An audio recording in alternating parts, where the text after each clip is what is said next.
All right, guys, welcome back to TCI headquarters. We got a W to talk about this week, fellas. You know, that's how we roll. W's every week. It's been a bit, hasn't it? W's at home. Every other week. Been a long time since they lost at home. They've only lost 3 games at home in the last 10 years. So pretty good streak at home. Death Valley, tough place to play. I don't know. We'll see if they can extend that streak against UConn next week. But today we're going to focus on Florida State and we're going to focus on Louisville. 2 days of interviews with the coaches here. Had the coordinators yesterday, Dabo today. I guess we'll start. Davis, let's start with what's one of the highlights you heard on Monday? On Monday. Well, I talked to Brent Venables. I was there for Brent Venables. You were there for his 5-minute press conference? 5-minute press conference. Told the players as they were coming in, no, don't leave. This is going to be over in a matter of seconds, literally. So you guys won't go anywhere. But I guess defensively, other than the fact that, they played another good game, is the fact that you're starting to see more some of these freshmen, like a Barrett Carter, get in and see their roles increase a little bit. Now, he had the fumble recovery there at the very end on that crazy, whatever you want to call that. Florida State was trying to lateral and just pull out a miracle win. But he said, with him increasing, and also it's interesting that Andrew Makuba has, it's been a big talking point, is his snap count decreasing because both him and Dabo have talked about. I felt like he's hit a little bit of a freshman wall. They didn't really elaborate on what that has meant. So obviously it's something, I guess, mentally with what they're seeing, from other offenses, what they're throwing at them, because even as they've gone to more of the 3 safety look with Nolan Turner and they're playing Tyler Venables a lot. It's sort of that robber, and then Jalen Phillips and R.J. Mickens is sort of that third safety. And even when they go to that, Andrew Makuba hasn't been on the field as much. Hasn't started the last 2 games, and so they chalk that up to a mental wall for a freshman, and he's still sort of got to learn some of the nuances of what's going on mentally with other offenses. But he said, with him and even Barrett Carter increasing their roles, it's just something where, they're sort of getting more comfortable at this point. You're 8 games into the season, and those guys have sort of earned that playing time, and particularly in certain situations, as Barrett, against like Florida State, he didn't play as many snaps because they're run heavy, but against Pitt, Barrett Carter played a lot of, I think, a season highest, and now it's 40-something. So when they're in the, passing situations, he's a guy that's come along enough to use that speed and athleticism there at the outside linebacker spot. He can really play safety too, and they've used him strictly at linebacker. But I think that has something to do with him, and it has something to do with the other linebackers. Yeah, probably so. That's a good point. He's got 4.5 speed. I mean, that's what Venables said yesterday. He's an athlete. He's very fast. He's a 5-star, came in, and what you're saying, Davis, is he's getting it now, right? He's learning the system enough, and he's going to be a great one. Another guy we heard a little bit about, I guess I'm going to jump to today. I don't know which one of you guys were up there, or if y'all may have been writing. We had Simpson today, and he had a great game. He did. Which was interesting because, as you mentioned, the Pitt game, Carter got the start over Simpson, and then Simpson had a really big game this week. So it's good seeing both those young guys. Simpson's just a sophomore. Yeah, they might see those guys come on. They might need him to play a little bit of running back this week. He was asked about he was asked about that. Didn't want to answer it, but Dabo was asked today about whether who might be their emergency running back, and he said you need G5 clearance. Yeah, big secret. Big secret. It's a state secret. Well, he talked about how they hadn't been able to get Rencher in there much, and just they haven't needed to with the depth they've got, even though they've had injuries. Well, they came pretty close last week. This week they get Pace back, so they still got. They Pace. didn't have Pace. Maffa hurt his ankle, and then Shipley was tweaked something. So I mean, Rencher was, I guess, he didn't get in there though, did he? He didn't, but probably closer.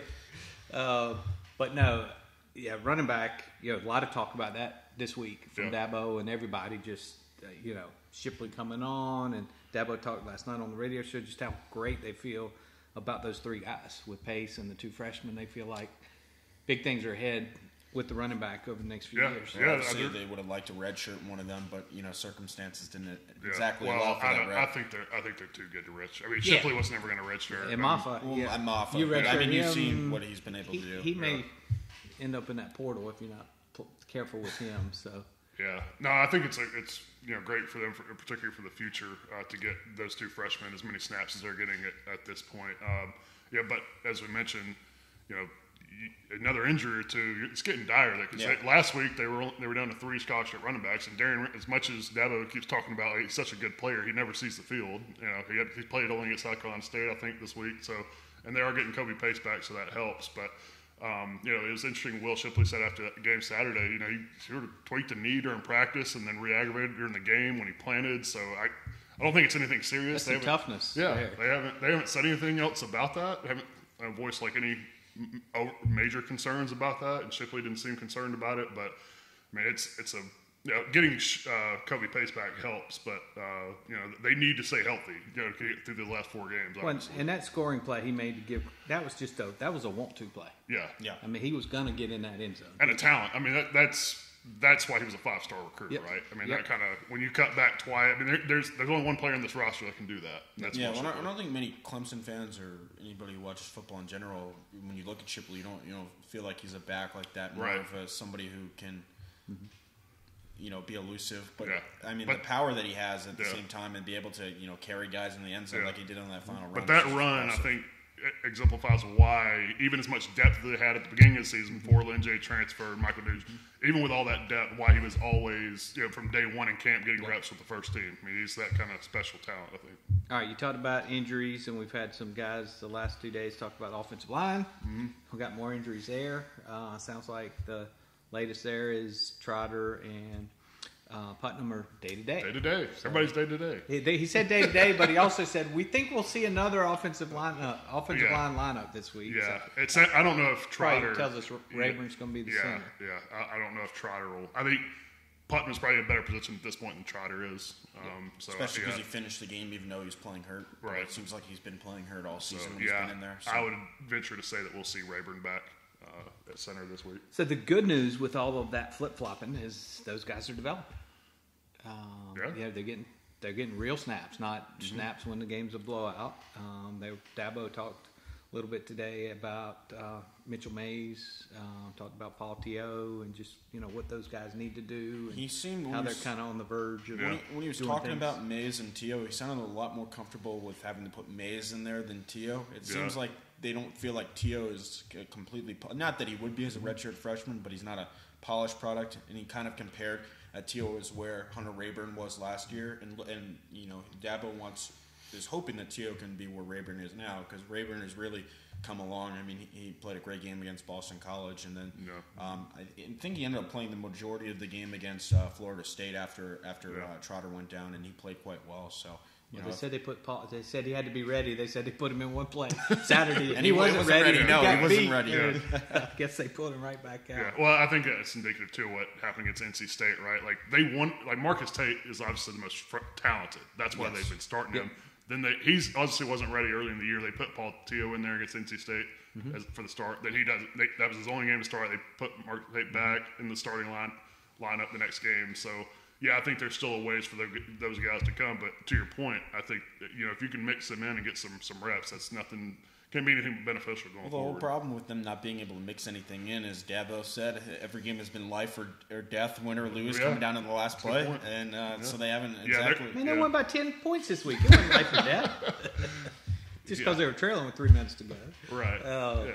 No, it has been, but and again, those guys are getting good experience.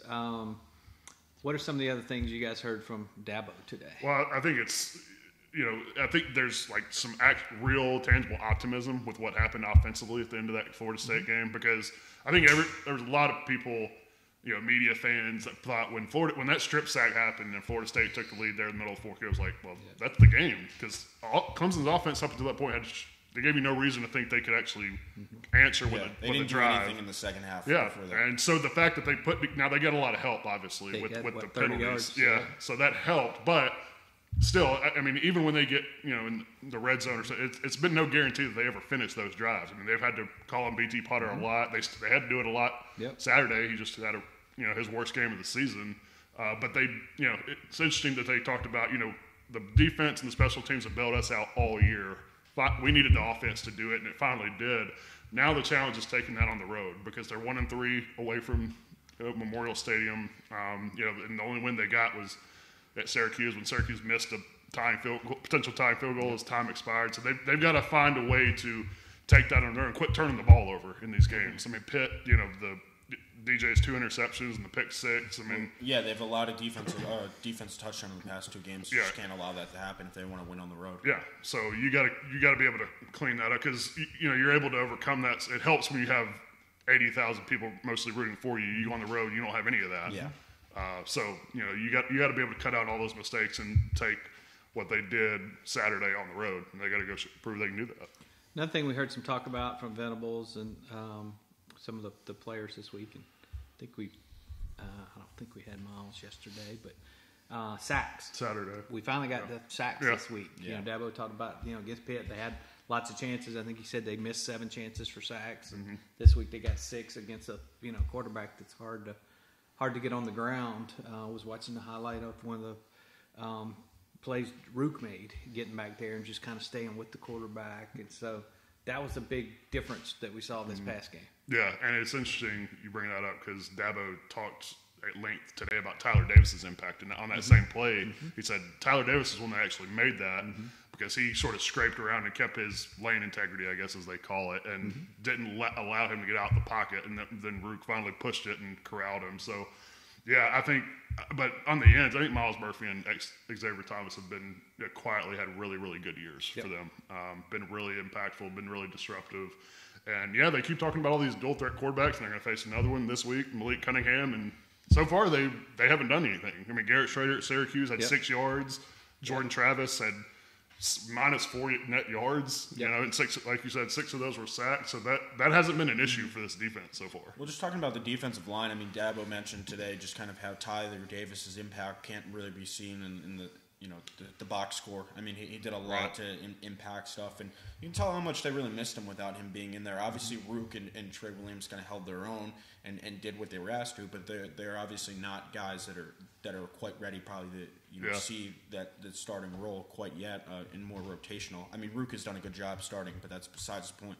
But having Tyler Davis healthy, I don't know how healthy he is, but having him back in there is huge. Well, I'm going to play the look ahead, which I do every week. If you take that defensive tackle position with those injuries this year, and you look ahead to next year, all of a sudden Reuben, Rook, Trey Williams, those guys are going to be a whole lot better next year because of all the playing time they've gotten this year. Page, too, he got in some against Florida State. Obviously, he had a crucial neutral zone infraction, but it happens. You have to point out the negative. Come on. They did have a lot of offsides penalties, but they cleaned, in the first half. They cleaned it up in the second half, even though Yeah. So, next year you're going to get probably the best defensive lineman back, Brian Brzee. I mean that defensive tackle rotation next year. Hopefully they can keep all those guys and nobody decides to hit. That might be part of the reason why they haven't brought in a defensive tackle in this 22 class. Obviously they would have liked to get. They would love to have gotten Shaw, but yeah, it's not. But you're right. It's not a, and that's what fans are like. Oh no, we lost him. That's terrible. Sky's falling, but it's like okay. But they have a lot of depth. Super duper depth for next year. And you're better off trying to get a great guy for 2023. And then K-Part is starting to, I'm glad you mentioned K-Part. I was actually on the sideline. Actually, it was the Pitt game. I was talking with just one of the Clemson football program guys on the sideline that sees practice every day, and he told me, he said, K-Part is the guy he can't wait to see out there.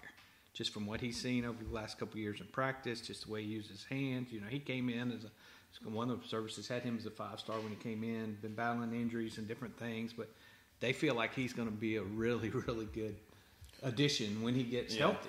Well, Dabo's, it sounds like they're not really going to use him right now unless they need him just because he missed so much time. He missed camp. He missed a lot, but, I mean, it sounds like he's getting healthier. So another one just throwing that mix. Defensive tackle, don't worry about that next year. They should be in good shape. Any of the players or other coordinator stuff you guys want to hit on? Well, Tony, I wouldn't. Tony I think Davis and I kind of talked about this, but there's still a confusing message being sent around about DJ's interception. Let's talk about that. Let's talk about it. Let's do it. So Tony Elliott, they kind of put the blame on Joseph Ngata there, which doesn't make a whole lot of sense because DJ threw the ball into double coverage. And Ngata, obviously, you would like to see him maybe make a little bit of a play as a defender, but, when it's thrown in double coverage, 2-on-1, obviously, I mean, there's not much he can do. And DJ said after the game that he had the one read and was to get the ball in Ngata and And he caused some heat for saying that. Everybody's like, and then Tony Elliott had to come back afterwards and say, yeah, it was more on the coaching than it was DJ. But, I mean, that's not unusual for you to have one read. But if you don't have that read, it's like, okay, maybe either check it down or throw it away. Yeah, it's very I don't want to say it's not.